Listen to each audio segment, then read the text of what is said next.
It's another beautiful day here on the homestead. The trees are starting to bloom. The first turtle decided to show up this morning, and it's almost transplant day. So today is the day I'm going to show you guys a look inside of this 10 by 12 greenhouse we built using the Anna White plans. There are some issues with these plans that I would recommend that you guys take note of before you start building. It'll save you time, it'll save you material. So stick around through this video. I'm going to address those issues. We'll talk about that, and we'll talk about the total cost of this project and how you can make your very own.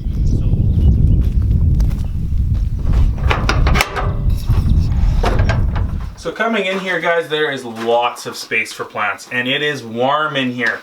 I've got shelving units built on 3 sides, and I covered it with a landscaping fabric. That black really draws in the sun, and in a cold climate with short seasons, that warmth is really important early and late in the season.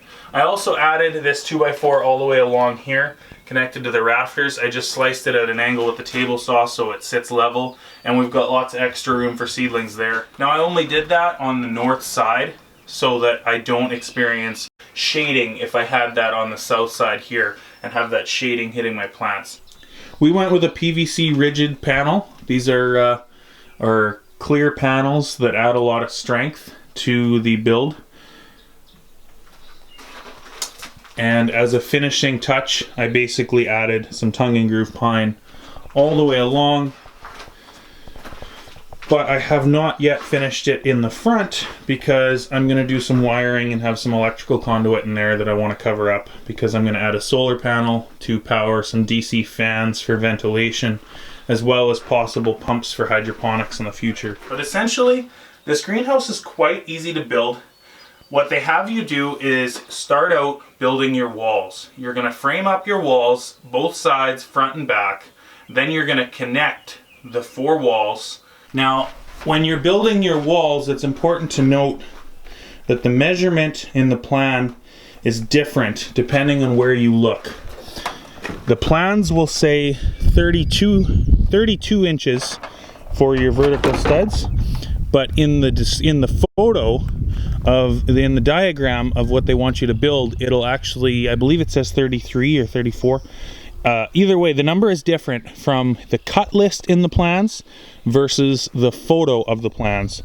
So what we did was we went with 32 inches for all our vertical studs.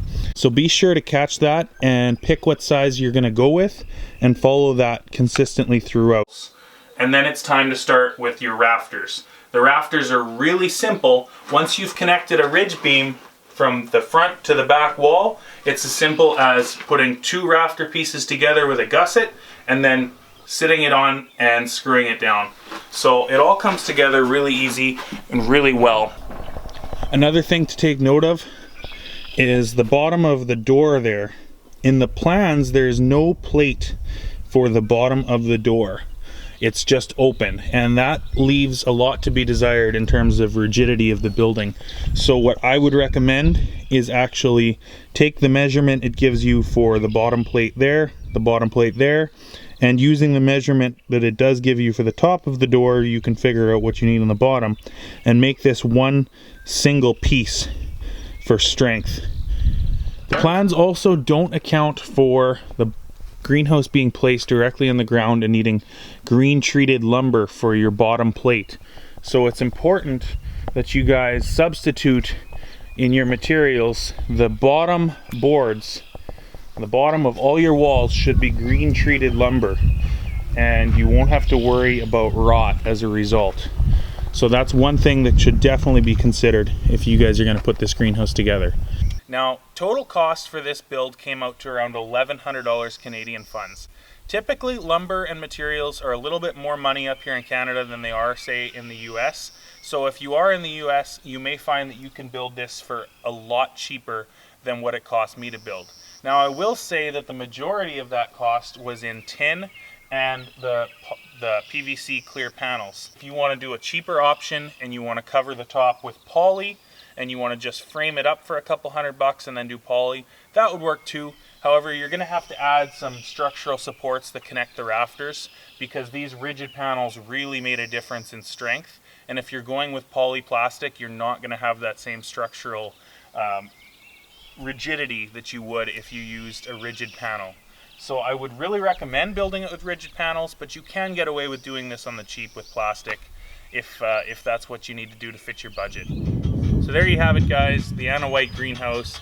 If you guys enjoyed this video, don't forget to subscribe, and if you want to see a DIY version of this video where we go together step by step and how to get this thing set up, let me know, and when I build the next one, I'll be sure to do a more in-depth construction video for you guys. So thanks for watching.